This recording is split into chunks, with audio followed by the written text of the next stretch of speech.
Olá, sejam bem-vindos à segunda aula da Semana da Recolocação. Hoje o tema é transição de carreira. O que é transição de carreira? É quando você migra de um ponto A um ponto B, seja na carreira ou na profissão. Mas para entender um pouco melhor isso, vamos explicar o que é carreira e o que é profissão. Profissão é aquilo que você estudou, é aquilo que você se formou. Por exemplo, você fez uma faculdade de psicologia, isso é a sua profissão, você é um psicólogo. Agora, a sua carreira pode ser desenvolvida em um consultório ou pode ser numa empresa, trabalhando no RH. Por exemplo, um engenheiro, a profissão dele é engenheiro, mas ele pode ser engenheiro civil, a especialização, é a carreira dele, pode ser engenheiro elétrico, pode ser engenheiro mecânico e assim vai. A transição de carreira ela pode acontecer de duas formas, ou voluntária ou involuntária. A voluntária é quando você se planeja, você se projeta a fazer esse tipo de ação. E a involuntária acontece sem a nossa permissão, né? Ou seja, ela é involuntária, ela acontece, geralmente é quando acontece uma demissão. A transição de carreira, ela diz respeito à mudança na área de atuação ou de posicionamento. E ela pode ser desde uma coisa simples, mudança de carreira, mas mantendo na profissão, ou vice-versa, né? Mudando de profissão e mantendo a carreira. Ou completamente oposto. Por exemplo, você muda da área do marketing para a área de TI. Então, existem essas formas de transição de carreira. Só para a gente entender esse primeiro passo, o conceito de transição de carreira. A transição de carreira, geralmente ela acontece quando a gente percebe alguns sinais. O primeiro deles é quando a gente se sente muito estressado no nosso trabalho. O estresse ele prejudica todo o teu andamento. Então, se você está se sentindo estressado, você já não sente mais que faz parte daquele ambiente, você sente que você não pertence mais àquilo, qualquer coisa que acontece te tira do sério. Isso é o estresse pré-transição de carreira. Um próximo sinal é a falta de propósito. Quando você já está estressado e você não sente mais que você está inserido naquele ambiente, ou seja, as determinações da empresa, você já não tem mais propósito de estar ali, você não enxerga que você pode agregar, a tua missão ali dentro acabou. Isso é um sinal claro que você está prestes ou deve fazer uma transição de carreira. Um outro sinal é que você sente que você está sendo mal aproveitado dentro da empresa. Quando você fala, eu posso render mais, isso acontece normalmente pelo desgaste. A gente já está desgastado, a empresa não te enxerga mais como potencial e fatalmente vai haver uma transição, seja voluntária ou involuntária. Então a gente não pertence mais, você não está se sentindo aproveitado adequadamente, ou seja, você tem conhecimentos que não estão sendo usados. Você tem essa sensação muito clara. A gente enxerga esse tipo de sensação bastante evidente quando a gente faz uma análise de perfil. A análise de perfil ela traz para a gente a autoestima, a tua força, a tua sensação de pertencimento, além das suas competências, se você está se sentindo aproveitado ou não.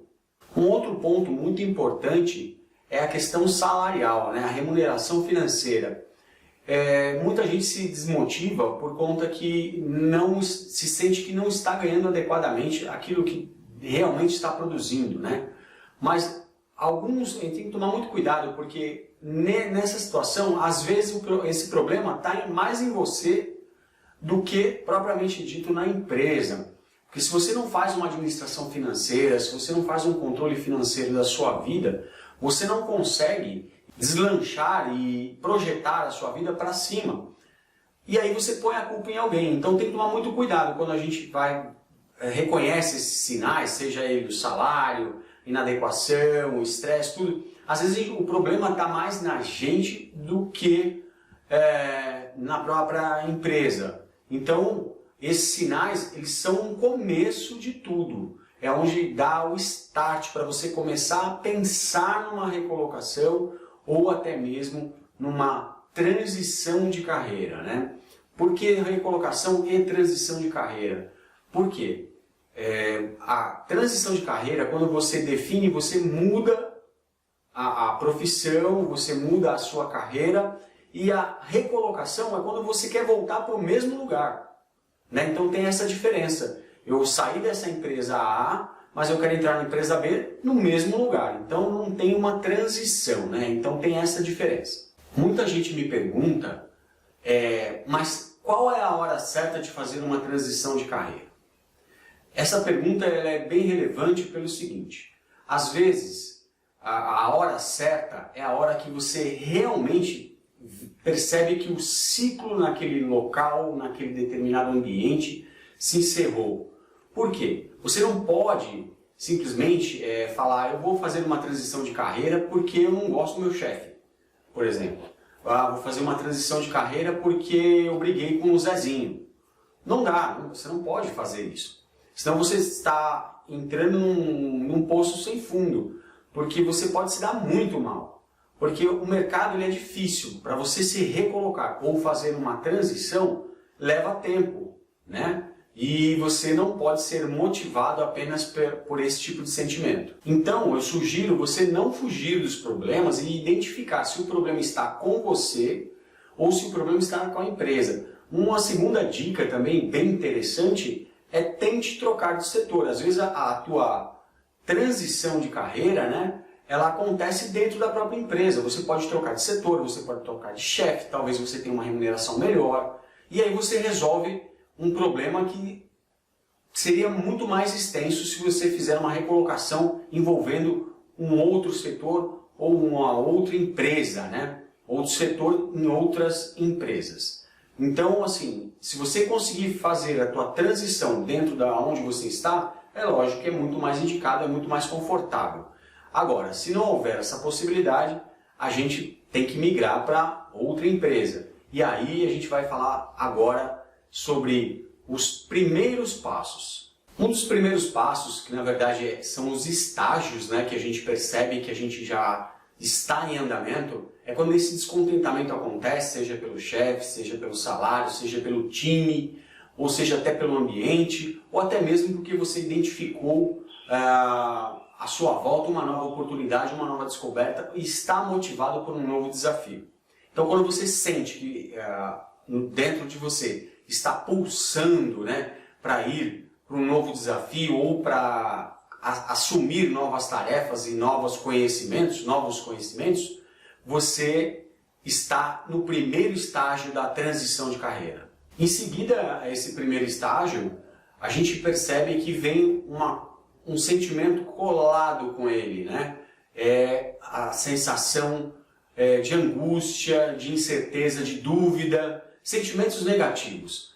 Para isso, a gente alimenta as crenças positivas que a gente tem, né? A gente faz um retrospecto, a gente olha para trás e vê os ganhos, o que a gente conseguiu agregar, os amigos que a gente fez, para fugir desses pensamentos negativos, que isso só vai te jogar para trás. E você não vai conseguir dar o passo, porque você vai se sentir incapaz. Por exemplo, num caso de uma demissão, você se sente que você não serve, que ninguém te quer, que ninguém gosta, ou seja, aquela angústia, né? aquela sensação de não pertencimento, né? Então você tem que fugir disso.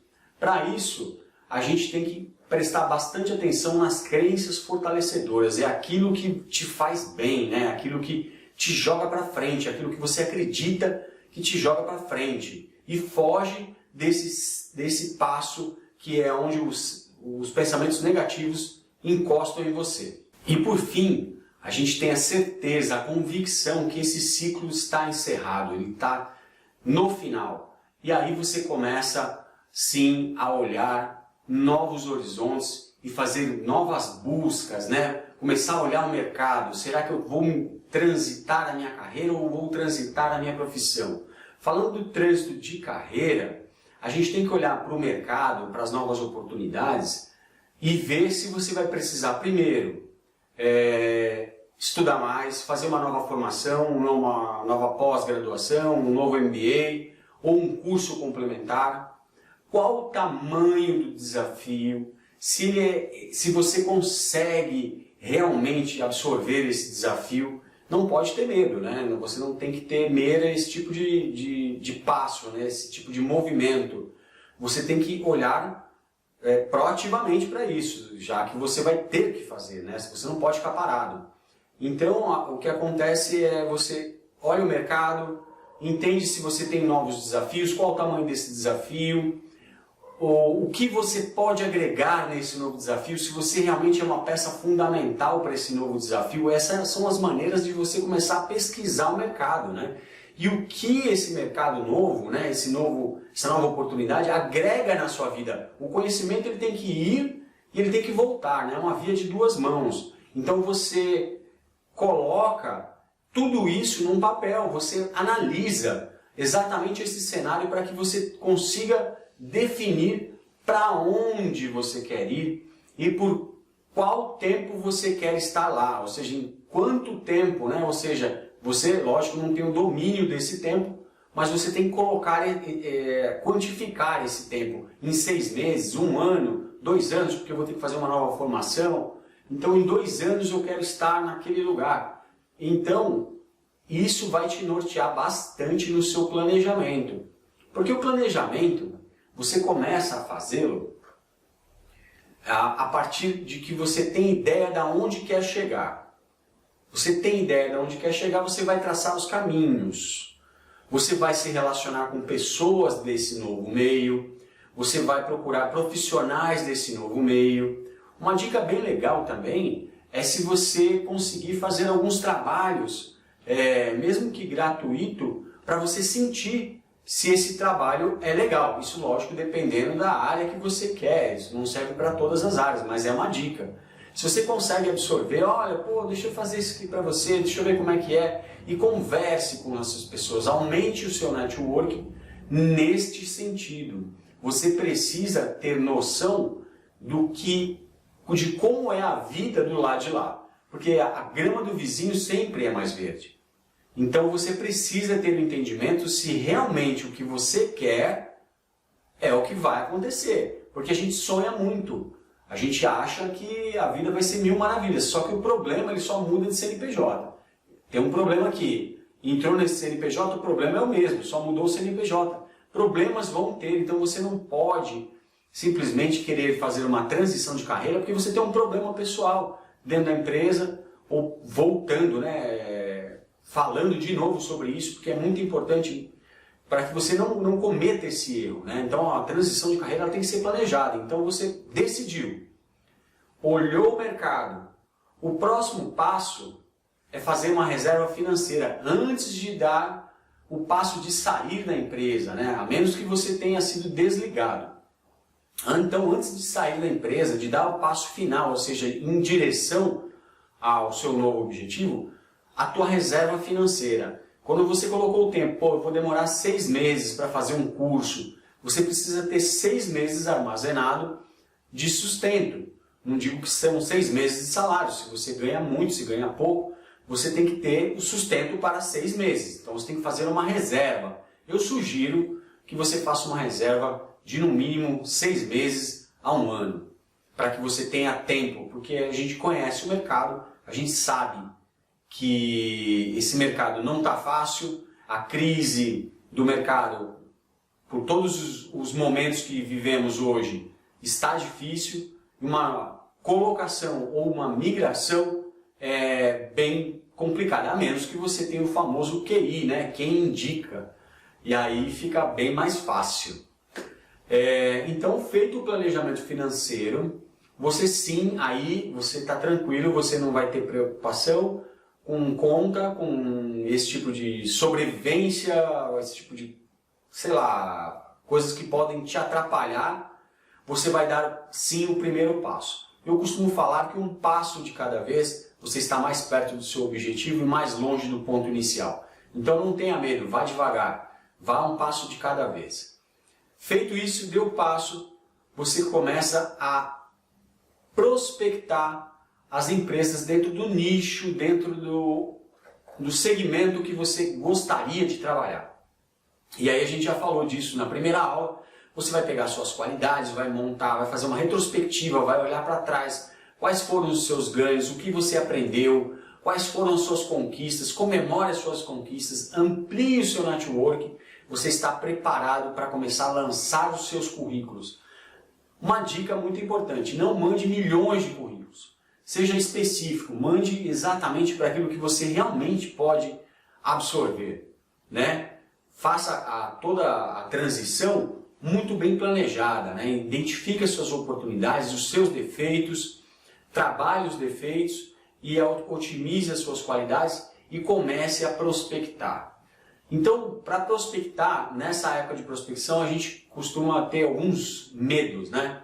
Que eu nasci para fazer uma coisa só, eu sou bom numa coisa só. Não, isso não é verdade. Todo mundo é capaz de aprender outras coisas e ser muito bom em outras coisas. Um outro mito é estabilidade. Então eu estou estável, estou tranquilo, eu acho que eu não vou fazer essa transição, eu vou procurar no mesmo segmento. Não tenha medo de absorver novos desafios. Um outro mito que o pessoal fala é que toda transição de carreira é desperdício de dinheiro. Muito pelo contrário. Uma transição de carreira pode ser muito bem sucedida, principalmente se você tiver a oportunidade de contratar um profissional de recolocação ou de transição. Tem várias empresas aí no mercado que fazem esse tipo de trabalho e podem ajudar. Se você tiver condição, é bem legal, porque o profissional dessa área, ele vai identificar as tuas fraquezas, vai identificar o teu potencial e vai transitar para uma vaga que ele já conhece, ele sabe o perfil da vaga, ele sabe o seu perfil, ele vai aproximar. Existem muitas empresas aí no mercado, se você procurar pela internet, você vai achar. Creio que isso não seja barato e eu já utilizei algumas vezes, mas eu tive a sorte das pessoas que fizeram isso por mim, fizeram de bom grado. Então eu não sei o custo disso, mas eu sei que algumas empresas são muito boas e são muito caras, como tem empresas que são mais baratas. Mas veja bem, sair gastando dinheiro à toa também, achando que o cara vai resolver o seu problema, não é bem assim. Se você não tiver disciplina, né, de aprender, de se projetar, de planejar, de desenvolver um plano de ação para você, não adianta, não tem profissional que vai dar jeito. Você precisa estar muito bem centrado, o teu rumo tem que estar indo muito bem alinhado, né? Então, para que você tenha uma transição de carreira sem turbulência, você precisa estar muito bem alinhado. Agora eu vou responder algumas perguntas que geralmente a gente faz ou antes, ou durante, ou até mesmo no final do processo da transição. É tarde demais, né? Eu penso dessa forma. Nunca é tarde. Nunca é tarde para você fazer uma transição. Como eu falei, a gente tem que estar aberto a mudanças. A nossa capacidade de adaptação é fantástica. O ser humano, uma das maiores qualidades do ser humano é a capacidade de adaptação. Então você precisa acreditar que nunca é tarde. É como eu falei, o primeiro passo está mais perto do objetivo e mais longe do ponto inicial. Se você ficar parado no ponto inicial, você vai chegar depois, amanhã, ou daqui um mês, ou daqui um ano, 10 anos, falar, eu deveria ter dado o primeiro passo. Então nunca é tarde. Tira isso da frente. Isso é uma crença limitante que você tem. Um outro ponto também que o pessoal barra muito é na questão disciplina. A disciplina está muito ligada a você condensar o teu planejamento, saber o que você tem que estudar e focar em terminar dentro do prazo. Porque assim, não adianta você sair do emprego, quero fazer uma transição de carreira, pô, que legal, vou transitar, vou ganhar mais, eu escolhi aqui o melhor salário, eu vou lá. Pô, legal, isso é bacana. Só que se você não tiver disciplina para poder se policiar, levantar cedo, estudar, buscar com a maior quantidade de informação possível, começar a pesquisar o mercado, alimentar a tua reserva financeira, alimentar, que eu digo, de informação, para ver se está certa, se está faltando alguma coisa, para que você não fique perdido no meio de tanta coisa. Então você tem que deixar tudo muito organizado. Isso depende muito da disciplina. Você tem que ter muita disciplina para poder fazer uma transição de carreira.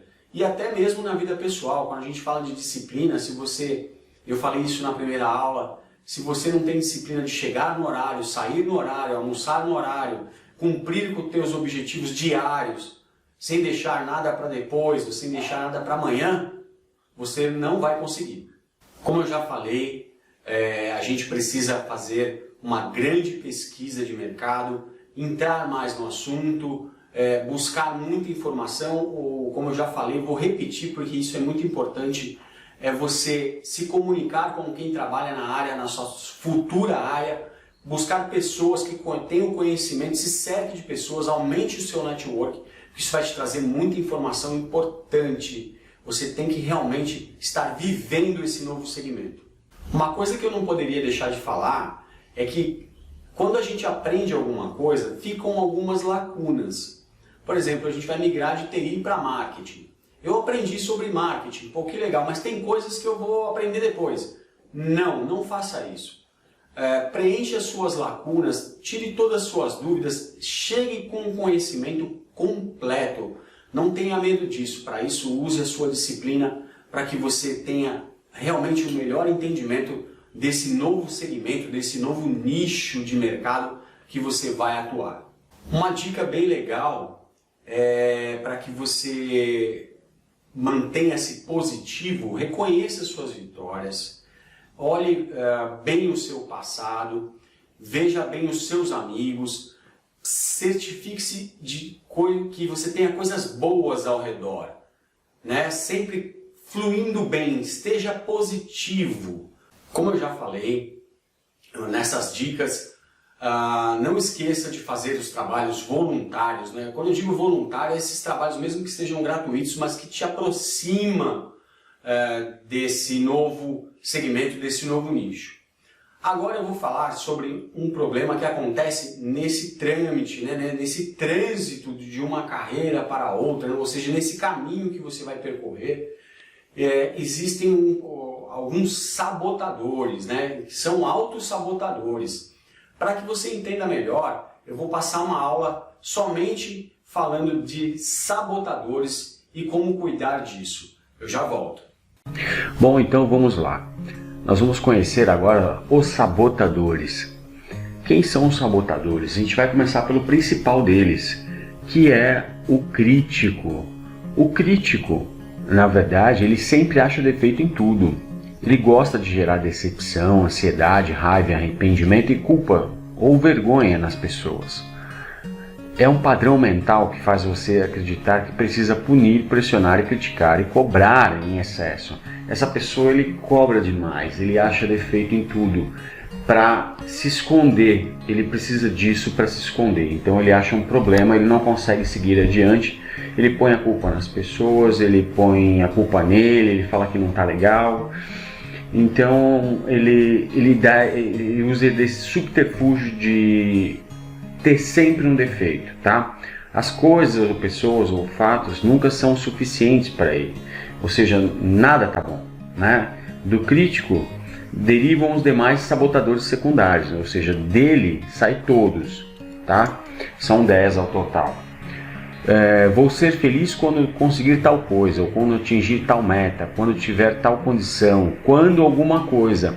Ele sempre precisa desse quando para poder se satisfazer. Só que quando ele chega nisso, ele arruma um outro quando, né? Então ele arruma um outro problema. Ele critica a si mesmo, aos outros e também critica as circunstâncias atuais. O crítico sempre remete à felicidade para um acontecimento futuro. Ele sempre joga para frente, né? Ele sempre usa do subterfúgio de que quando ele conseguir aquilo, ele vai ser feliz. Que na verdade nunca vai ocorrer, porque quando ele estiver chegando lá, ele vai arrumar um outro negócio. Sempre consegue fazer com que nos sintamos infelizes e insatisfeitos. As pessoas que estão à volta do crítico se sentem infelizes, porque para ele nada tá bom, ele está sempre botando defeito, e isso é muito ruim. Ele está se prejudicando, né? Porque ele não consegue andar e não deixa ninguém andar. O senso crítico faz com que você não consiga ter amor, respeito, apenas sendo quem você é. Porque você é crítico demais e você não consegue receber, você não deixa nem chegar o amor, o respeito, a amizade, porque você é muito crítico. Então vamos para o próximo.